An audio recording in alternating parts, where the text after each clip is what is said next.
আল্লাহর নবী বলেন আল্লাহ তাআলা প্রতি রাত্রে তার বান্দাদেরকে বলেন আলা মিন মুস্তাগফিরিন ফাগফির লাহু। আসো কি কোনো বান্দা গুনাহ করছো, গুনাহ করতে করতে জীবনটাকে শেষ করে দিয়েছো, আমার রহমত থেকে নিরাশ হয়ে গেছো, আছো কি এমন কোনো বান্দা, তাহলে আমার কাছে ক্ষমা চাও, আমি আল্লাহ তোমাকে ক্ষমা করে দিব। 2 নম্বর আলা মিন মুস্তারজিকিন ফারুযুকাহু। আছো কি কোনো বান্দা রিজিক চানেওয়ালা, যার রিজিকের বড় সমস্যা, চাকরি নাই বাকরি নাই, ব্যবসা বাণিজ্য ভালো না মন্দ যাচ্ছে, এ বান্দা তুমি রাতের বেলা আমি আল্লাহর কাছে দোয়া করো, আমি আল্লাহ তোমার রিজিকের অভাব দূর করে দিয়ে তোমার রিজিকের মধ্যে সচ্ছলতা দান করে দিব। 3 নম্বর বলেন আলা আমি মুবতালান ফাউআফিয়াহু। এ বান্দা তোমার কোনো বিপদ আছে, তোমার কোনো সমস্যা আছে, আমি আল্লাহর কাছে সমস্যার কথা বলো, আমি আল্লাহ তোমার সমস্যাগুলো দূর করে দিব। রাতের বেলা যখন আমি আপনি মোবাইল নিয়ে টিপাটিপি করি, আবার আল্লাহ এই বান্দাদেরকে বড় মহব্বত করে 3টা কথা বলে, আলা মিন মুস্তারজিকিন ফারযুকাহু, আলা মিন মুস্তাগফিরিন ফাগফির লাহু, আলা মিন মুস্তারজিকিন ফারযুকাহু, আলা মিন মুবতালান ফাউআফিয়াহু।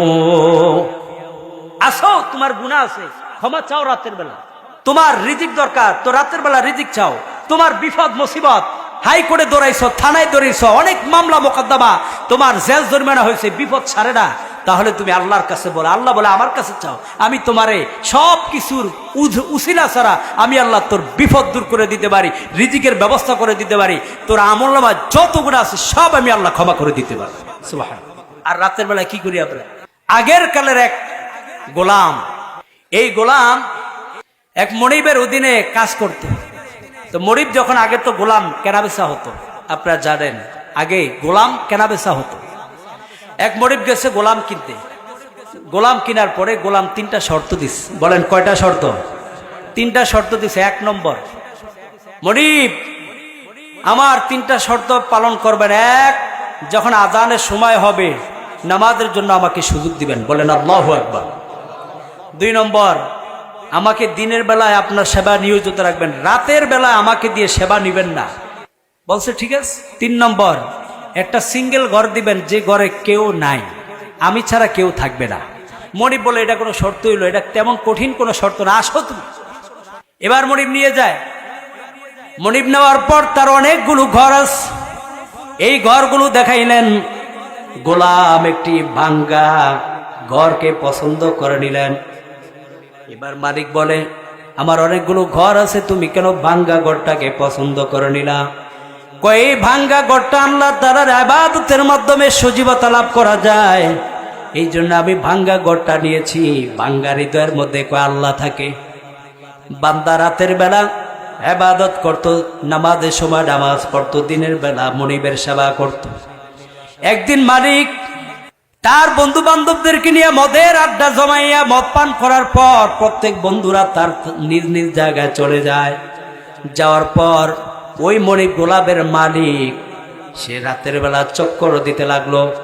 তার এই ঘরগুলো, যেই ঘরগুলো তার রয়েছে সমস্ত ঘরগুলো চক্কর দিতে দিতে এক পর্যায়ে গোলামের ঘরের সামনে আইসা দাঁড়াইল। দেখে গোলামের ঘরের উপরে আল্লাহর একটা নূরের তাজাল্লি ওই গোলামের ঘরের মধ্যে চলে আস। গোলাম সেজদার মধ্যে রবের কাছে দোয়া করতেছে, আল্লাহ দিনের বেলা তো আমি অক্ষম, আপনার ইবাদতের জন্য আমি সময় পাই না মালিক, রাতের বেলা আমি আপনার ইবাদত করার জন্য একটু সময় পাইলাম। যদি দিনের বেলা ওই দুনিয়ার মনিবের আমি কাজ না করতাম, তাহলে আমি রাতের বেলা দিনের বেলা উভয় সময় আমি আপনার ইবাদতে নিয়োজিত থাকতাম।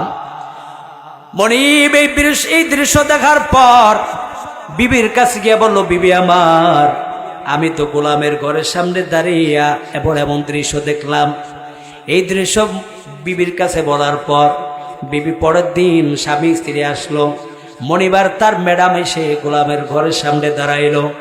গোলামের ঘরের সামনে দাঁড়াইয়া এই যে গোলামকে দেখে গত রাত্রের মতো এই রাত্র আল্লাহর কাছে কান্না করে বলতেছে, সেজদা পড়ি, আল্লাহ আমি দিনের বেলা সময় পাই না, রাতের বেলা সময় পাই, দিনের বেলা যদি ওই মনিবের চাকর আমি না হইতাম, গোটা সময় আমি অদম তোমার ইবাদতে সময় পার করতাম। এই কথা শোনার পর ভোর রাত পর্যন্ত, সকাল পর্যন্ত গোলাম বিভিন্নভাবে কান্নাকাটি করে ইবাদতের মাধ্যমে কাটায়া দেয়। ওই মনিবের ম্যাডাম সকালবেলা গোলামের কাছে আবার আসিয়া বলতেছে, গোলাম কি তুমি আমাদের গোলাম? বরং আমরা বললাম তোমার গোলাম, তুমি আমাদের মনিব। কারণ গত 2 রাত্রে যা দেখছি আমরা, গত 2 রাত্রে যা দেখলাম, তুমি তো আমাদের থেকে অনেক ঊর্ধ্বে। তোমার ইবাদত রাতের বেলা রবের সাথে সম্পর্ক কায়েম করা, আর আমরা তো মদের আড্ডা জমায়া রাতের বেলা সময় নষ্ট করি। বর্তমান অনেক যুবক বাইরে আছে মদের আড্ডায় সময় নষ্ট করে, গান্দার বাবার আড্ডায় সময় নষ্ট করে, মোবাইলের মাধ্যমে নাটক সিনেমায় সময় নষ্ট করে, আছে না নাই? এবার মনিবের ম্যাডাম বলতেছে, এবার আপনাকে মুক্তি দিয়ে দিলাম, আমরা আপনার গোলাম, আপনি আমাদের মনিব। গোলাম বলে, কি ব্যাপার? তোমরা আমার ইবাদতের রহস্যের কথা জেনে ফেলছ। গোলাম এবার বলল, আল্লাহ আমি তো আপনার কাছে এটা আবদার করেছিলাম, আমার ইবাদতের কথা প্রকাশ করবেন না।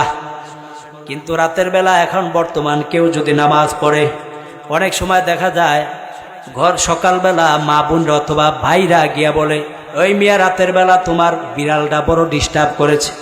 কয় কিভাবে বুঝলেন? কয় রাতের বেলা একটু ইবাদতের জন্য উঠেছিলাম, তোমার বিড়ালের ম্যাও ম্যাও শব্দে আমার ইবাদতটা পরিপূর্ণ হয় নাই। বুঝাইতে চাইলো আমি রাতের বেলা ইবাদত করি, তাহাজ্জুদ গুজার বান্দা। কথা বলেন, বুঝাইতে চায়। পরের দিন গিয়া চোখ এইভাবে ডলে আরো ঘরের সামনে। তো ওই মহিলা বলতেছে, কি ব্যাপার ভাবি, আপনার চোখে কি হয়েছে? কয় কোনো না, রাতের বেলা ঘুম কম হয়েছে। কেন? রাতের বেলা বুঝই তো একটু তাহাজ্জুদ কি পড়ছে, জানাইলো আর কি ভাবিরে। আমি খুব ইবাদত গুজার রাবেয়া বসরি, জানাইছে পাশের ভাবিরে। পাশের যারা আছে মোবাইল দিয়া কয় বোরাইতে ফোন দেয়, কয় দিছিলাম বোরাইতে ফোন, একটু ওই তাহাজ্জুদের জন্য জাগছিলাম তো আপনারা একটু জাগাই, এই চিন্তা করে আপনারা ফোন দিছিলাম। আছে না নাই? ইবাদত করেন মানুষকে দেখানোর জন্য। আর এই গোলাম বলতেছে, আল্লাহ আপনার সাথে আমার কি কথা ছিল? দিনের বেলা ইবাদত করলে মানুষ দেখে, রাতের বেলা ইবাদত করলে মানুষ দেখে না। আরামের ঘুমকে হারাম করি আমি ইবাদত করি আল্লাহ আপনাকে দেখার জন্য, আপনার নৈকট্য হাসিল করার জন্য। কিন্তু আপনি এই গোলাম মনিবের কাছে, মনিবের ম্যাডামের কাছে আমার ইবাদতের রহস্য জানাইয়া দিলেন। এবার গোলাম বলল, আল্লাহ আপনি এখন আমাকে আপনার কাছে উঠে দেন, আর দুনিয়ার মধ্যে আমি থাকতে চাই না। গোলাম আল্লাহ বলিয়া একটা চিৎকার মারল, ওই চিৎকারে দুনিয়া থেকে সে বিদায় নিয়েছে। তাহলে রাতের বেলা তাহাজ্জুদ পড়লে, ইবাদত করলে মূল্য আপনার দাম কমে না বাড়ে? আর জোরে বলেন, কমে না বাড়ে? হ্যাঁ, এই দাম বাড়াইতে চান কে কে? আল্লাহর সাথে সম্পর্ক কায়েম করতে চান কে কে? এই জন্য আজকে নিয়ত করবেন, রাতের বেলা অন্তত পক্ষে আপনারা 2 রাকাত নামাজ হলো প্রতিদিন আপনারা পড়ার জন্য নিয়ত করবেন। যদি রাতের বেলা নামাজ পড়তে নাই পারেন, অজু ঘুমানোর আগে অজু করবেন, গরম পানি দিয়ে অজু করেন। শীতকাল তো, এখন তো ঠান্ডা পানি ধরতে যাইবেন না, হুজুর আবার কোন মুসিবতের আমল দেয়। এই জন্য ভালোভাবে আমলটা শুনেন।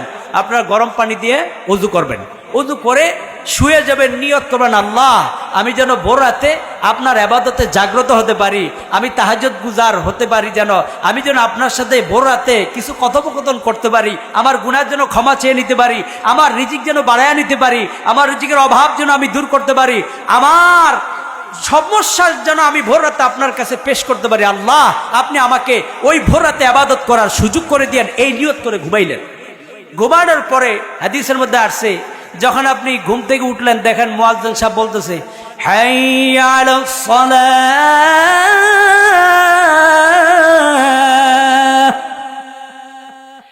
মুয়াজ্জিন সাহেব বলতেছে, আসসালাতু খায়রুম মিনান নাওম।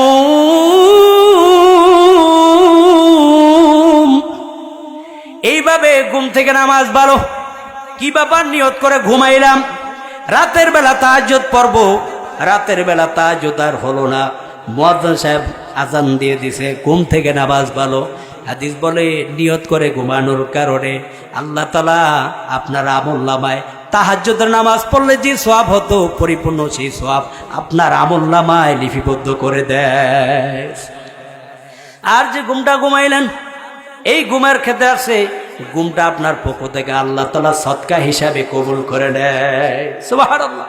তাহলে ঘুম নিয়ত করলেন, তাহাজ্জুদে সওয়াব পাইলেন, আর ঘুমটাও বিপরীতে কি হলো, সদকা হয়ে গেল। তাহলে অন্ততপক্ষে এই নিয়ত করে আমরা ঘুমাতে পারি না ইনশাআল্লাহ। এরপর আল্লাহ তাআলা বলতেছেন, এটা হচ্ছে কয় নম্বর গুণ বলেন? 4 নম্বর গুণ, রাতের বেলা জাগ্রত থেকে ইবাদত করে। এটা হলো আল্লাহ তাআলার প্রকৃত বান্দার 4 নম্বর গুণ। হাদিসের মধ্যে আল্লাহ রাসূল বলেন,